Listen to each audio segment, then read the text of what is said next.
Valverde. Erasmo Valverde. Valverde Buendía. Y él, el nativo de allá de la cabecera. Y mi abuelo Cándido fue el iniciador, pero mi papá las perfeccionó. Él hacía las máscaras muy bonitas. Y mi hermano, el más chico, murió muy jovencito. Él también las sabía hacer también muy bien. Ya después pues, se murió mi papá, murió mi mamá le ayudaba. Y se quedó mi hermano Francisco. Ya después él siguió el trabajo. Nos ponía pues ¿cómo se llama? A ensartarle luego las agujas.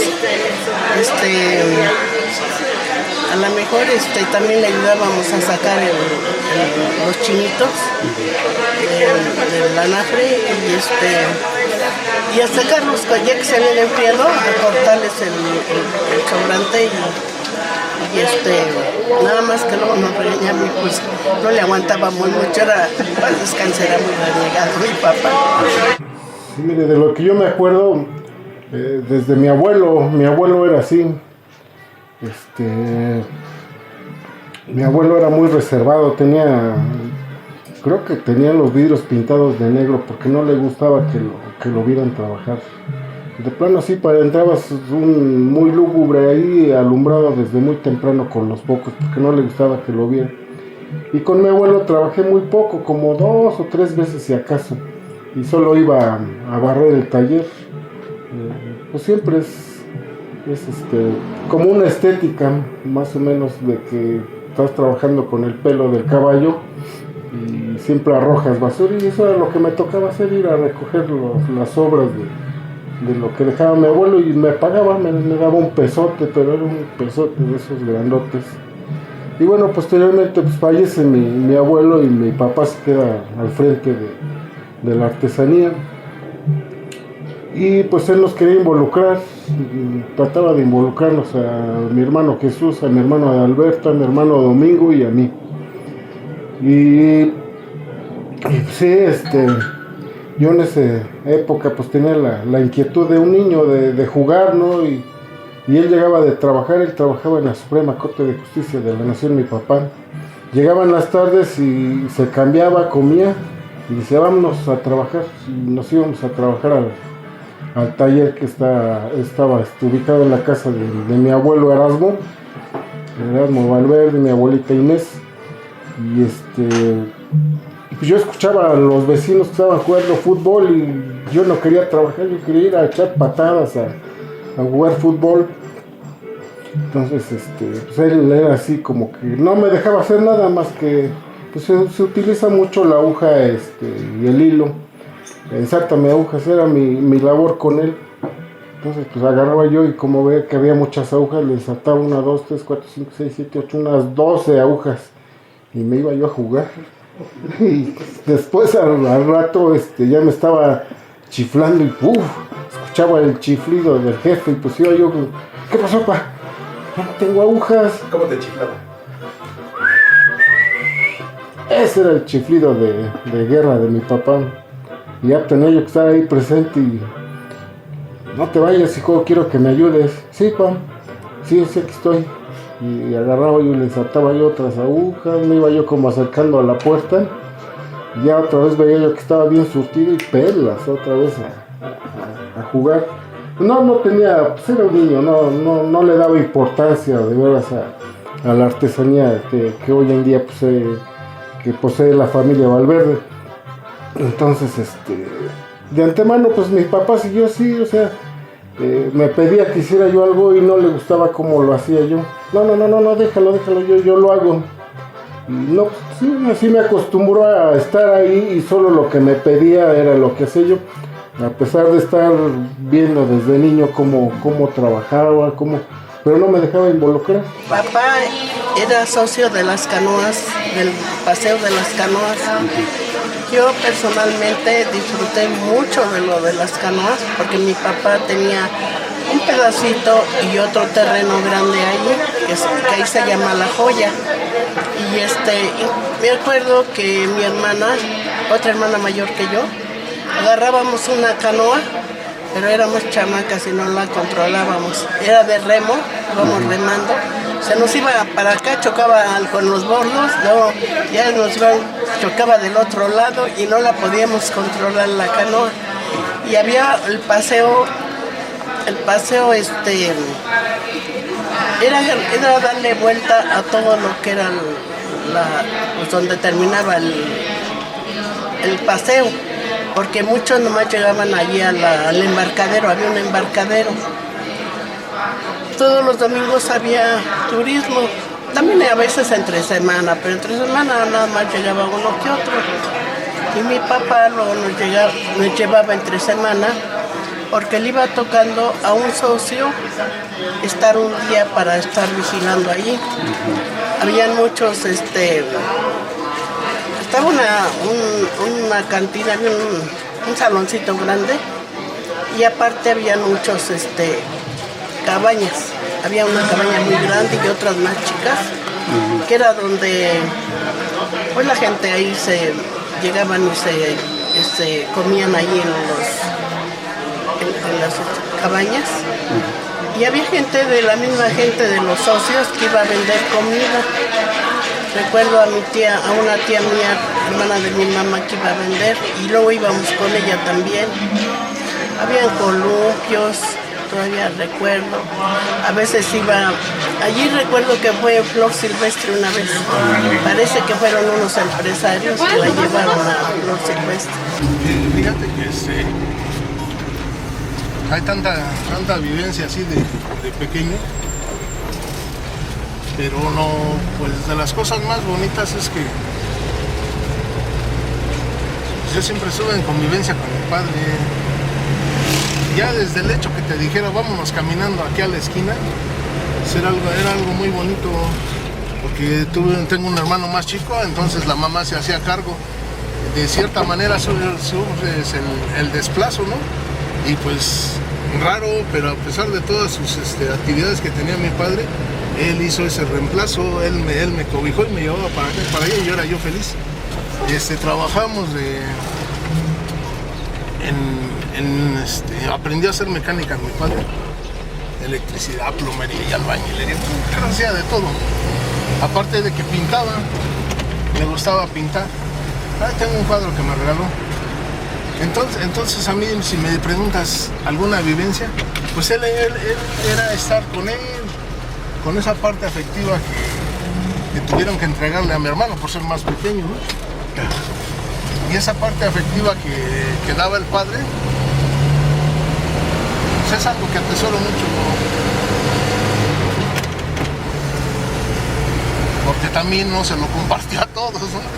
Ese espacio con él. Esa dedicación de mira, así se hacen las barbas, que yo ni le entendía ni de qué me hablaba en esos momentos, ¿no? Pero pues él se tomaba su tiempo para decirme cómo íbamos a hacerle a la cerda, qué íbamos a hacer.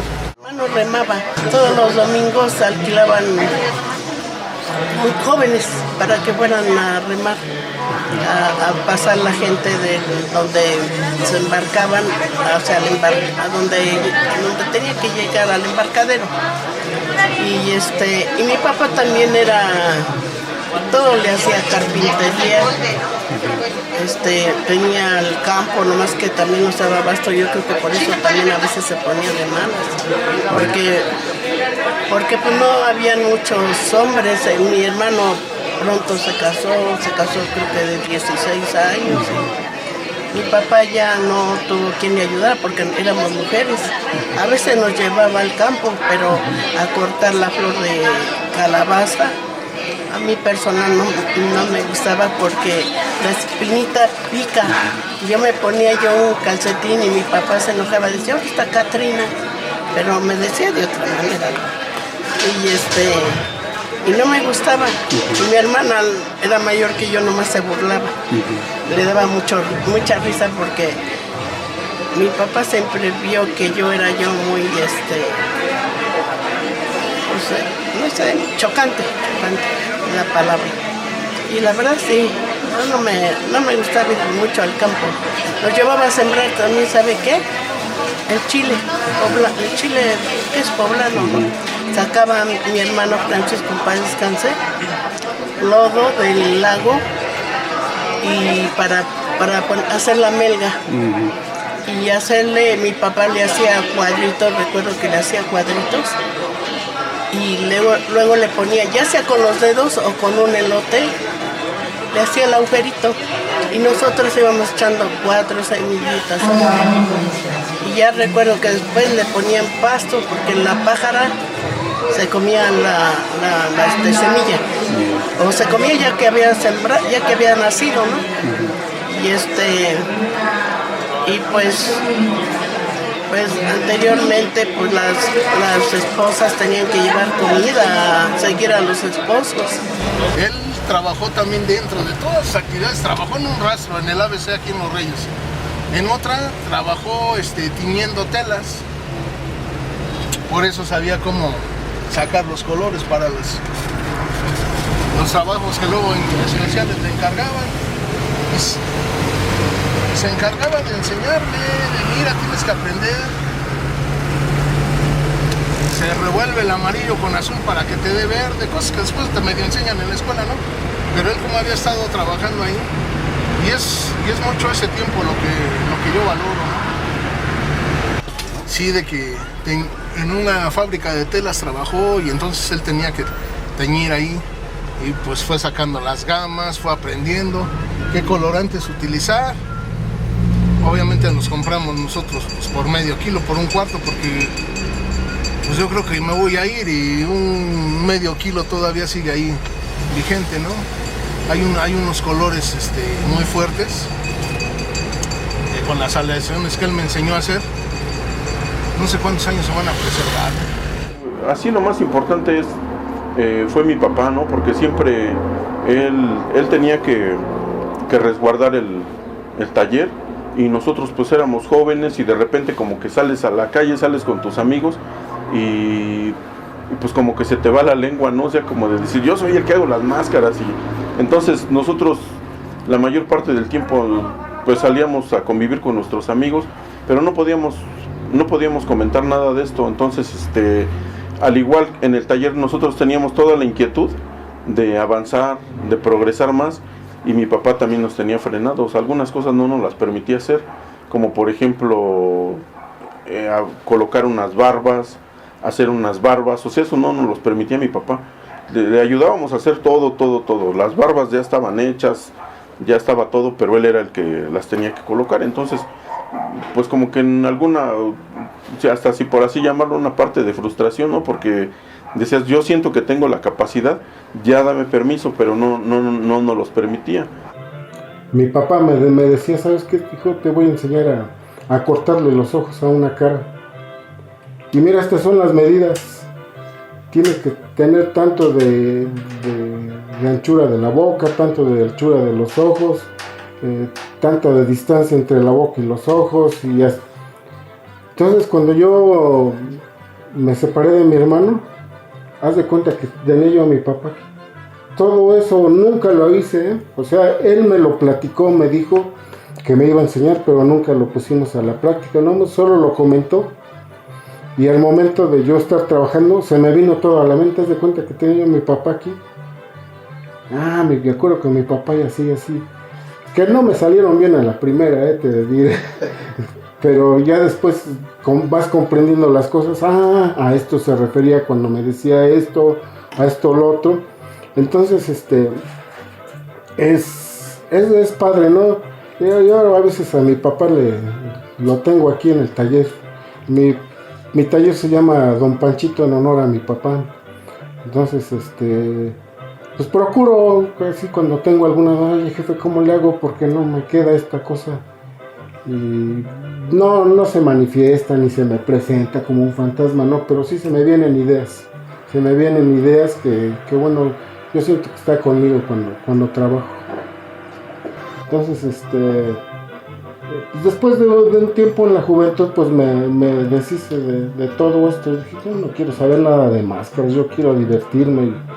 Y pues me iba con los cuates, pues no sé, de parrandas o a los bailes de chavos, no de mi época. Y me deshice de todo esto, pero era yo famosito, aunque no era mi labor esa, era yo famosito porque me decían, tú eres el nieto de Erasmo Valverde, ¿verdad? Tu papá es Francisco Valverde. Sí, él hace las máscaras, ¿verdad? Sí, las hace él, pero pues yo, como decir, sí, no sé, sin tenerle una importancia a sus comentarios, no les daba yo por su lado. Y mi papá me decía, vamos a trabajar, no, que trabajar, tú nada más piensas en trabajar y yo pienso en divertirme, ¿no? Como que pensamos diferente. Entonces pues me fui apartando de él y él me quería jalar, vente, y yo como que mi renuencia no me dejaba tanto estar con él. Hasta que bueno, un buen día decidí regresar tenía yo a mis hijos en la escuela y me decía que él me iba a ayudar económicamente, que me iba a pagar un salario por ayudarle. Y yo dije, bueno, pues si no tengo dinero, pues tengo que de algún lado tener solvencia económica. Y fue como regresé. Y ya pues ya no éramos los niños que éramos antes de que estábamos ahí, no, pues ahora sí ya nos empezamos a involucrar hasta cierto punto, porque no dejaba, a mí no me dejaba que yo metiera mis manitas en las labores, porque casi el embellecimiento al final era lo que yo hacía, ya ponerle un listón, pintarlas,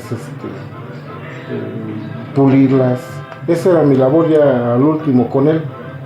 Entonces, pero así como tal, que me pusiera a la elaboración de una máscara, no me lo permitía. Él era así, él era muy perfeccionista y no le gustaba cómo hacía yo el trabajo.